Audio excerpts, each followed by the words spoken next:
ही साथियों, उत्तर प्रदेश में 2027 का विधानसभा चुनाव की तैयारी अखिलेश यादव ने पूरी कर दी है। जी हां भाइयों, अब 2027 के चुनाव में अखिलेश यादव लगभग 6 पार्टी से गठबंधन अंदर ही अंदर फाइनल कर चुके हैं। 6 ऐसी पार्टियां हैं जो जमीन पर मजबूती से काम कर रही हैं, जो पीडीए के अंतर्गत आती हैं, जो हमेशा हर तरह से समाजवादी पार्टी की मदद करती आई हैं। अब 2027 में अखिलेश यादव पिछड़ों, दलितों, अल्पसंख्यकों को साधने के लिए एक बार फिर से उन तमाम मजबूत छोटे दलों के साथ गठबंधन करेंगे और 2027 के चुनाव में पीडीए के रथ पर सवार होकर उत्तर प्रदेश में 2027 में सरकार बनाएंगे। आप भी अगर उन 6 दलों के नाम जानने से पहले आप इस वीडियो पर पहली बार आए हो तो आपको इस चैनल को सब्सक्राइब कर लेना है और बेल आइकन को दबा लेना है, ताकि अखिलेश यादव और हर छोटी बड़ी पार्टी की अपडेट आपको सबसे पहले मिलती रहे। चलिए फटाफट जान लेते हैं कि अखिलेश यादव ने इशारों में जो ऐलान किया है 2027 को लेकर कि कौन से छोटे छोटे दल हैं जो 27 में 100% समाजवादी पार्टी के साथ चुनाव लड़ेंगे, और एक कन्फर्म मान के चलिए आप। तो चलिए जान लेते हैं। मैंने यहाँ उन दलों के लिस्ट और उन दलों के राष्ट्रीय अध्यक्ष या उनके प्रमुख नेताओं की तस्वीर लगा दी है। पहले नंबर पर आता है अपना दल कैमरावादी, जिसकी प्रमुख नेता हैं पल्लवी पटेल। सिराथू से समाजवादी पार्टी गठबंधन से 2022 में चुनाव जीती थी। स्वामी प्रसाद मौर्य जो कि इनके साथ मजबूती के साथ खड़े थे, लेकिन केशव प्रसाद मौर्य को इन्होंने चुनाव हरा दिया था। समाजवादी पार्टी के बड़े बड़े नेता, चाहे स्वामी प्रसाद मौर्य थे उस समय, अखिलेश यादव थे, डिंपल यादव थे, लगातार इनके क्षेत्र में प्रचार किया था। नतीजा ये निकला कि इन नेताओं के प्रचार करने से केशव प्रसाद मौर्य चुनाव हार गए थे। अब खबर निकल के सामने आ रही है कि जितने गिले शिकवे थे उनको दूर कर लिया गया है और बहुत ही जल्द पल्लवी पटेल अखिलेश यादव से मुलाकात करेंगी और फिर से पीडीए के आधार पर मजबूती से चुनाव लड़ने का संकल्प लेंगी सिराथू विधानसभा से और अखिलेश यादव के साथ। अब आपका इस चीज को लेकर, अपना दल कैमरावादी को लेकर क्या ख्याल है, अपना राय जरूर दीजिएगा।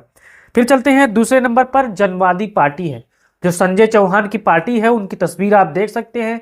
ये भी समाजवादी पार्टी के साथ 2027 का चुनाव लड़ेंगे।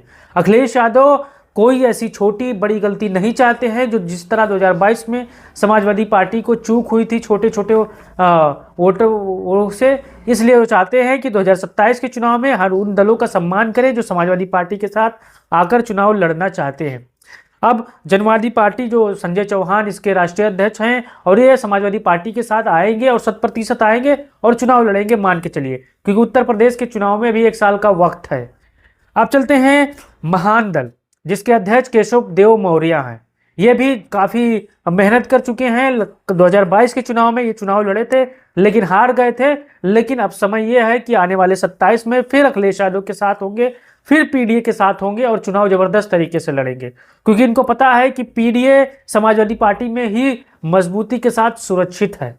आपने देखा होगा 2024 के लोकसभा चुनाव में जिस हिसाब से अखिलेश यादव ने पीडीए आधार पर टिकट बांटे हैं, वैसे ही वो चुनाव जीत कर आए हैं। सबसे ज्यादा समाजवादी पार्टी के कुर्मी बिरादर सांसद हैं, उसके बाद अन्य जातियां हैं। आपने देखा होगा पीडीए का कमाल 2024 के चुनाव में।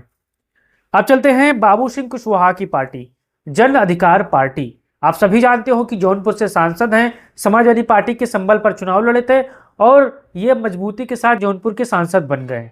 अब खबर ये निकल के आ रही है कि अब ये तो गठबंधन में पहले से है, लेकिन अखिलेश यादव इनको और मजबूत करने के लिए जौनपुर के आसपास की 1-2 सीटों पर इनको उम्मीदवार भी दे सकते हैं और इनके साथ मजबूती के साथ चुनाव भी लड़ा जा सकता है। आप अपना राय जरूर दीजिएगा, क्योंकि जन अधिकार पार्टी इस जमीन पर काम कर रही है जौनपुर और पूर्वांचल के एरिया में साथियों।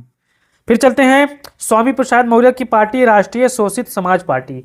नई पार्टी है। अब ये समाजवादी पार्टी में आएंगे तो हो सकता है अपनी पार्टी का विलय समाजवादी पार्टी में कर दें या गठबंधन करके 2027 में, चाहे वो आपका कुशीनगर हो या फिर फाजिल नगर हो, यहाँ से चुनाव लड़े।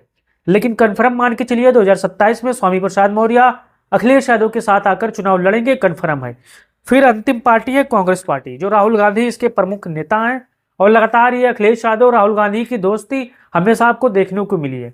24 के चुनाव में अखिलेश यादव और राहुल गांधी जबरदस्त तरीके से फॉर्म में थे, प्रचार किए थे और भारतीय जनता पार्टी को उत्तर प्रदेश में रोक दिया था मजबूती के साथ। बहुत सारे योगदान थे, बहुत सारी मजबूती अखिलेश यादव और राहुल गांधी में दिखी। अब खबर ये निकल के आ रही है कि 27 में भी कांग्रेस पार्टी और अखिलेश यादव का गठबंधन बरकरार रहेगा और मजबूती के साथ ये बड़े नेता चुनाव में उतरेंगे। अब आपका क्या ख्याल है? क्योंकि समाजवादी पार्टी चाहती है कि 2027 के चुनाव में कोई गलती ना हो, टिकट बांटने से लेकर प्रचार करने में कोई गलती ना हो, टिकट ऐसे नेताओं को मिले जो मजबूती के साथ जमीन पर काम कर रहे हैं, जो पीडीए से आते हों और हमेशा पिछड़े दलितों अल्पसंख्यकों की आवाज उठाते हों। अब आपका क्या राय है? अगर ये 6 दल समाजवादी पार्टी के साथ आ जाते हैं तो क्या 27 में समाजवादी पार्टी की सरकार बनेगी? क्या इन छोटे दलों को समाजवादी पार्टी में आने से लाभ मिलेगा या नुकसान होगा? आपका इस प्रकरण को लेकर क्या राय है? आप बताइएगा कमेंट बॉक्स में और वीडियो को शेयर करिएगा। जय हिंद, जय भारत, जय समाजवाद।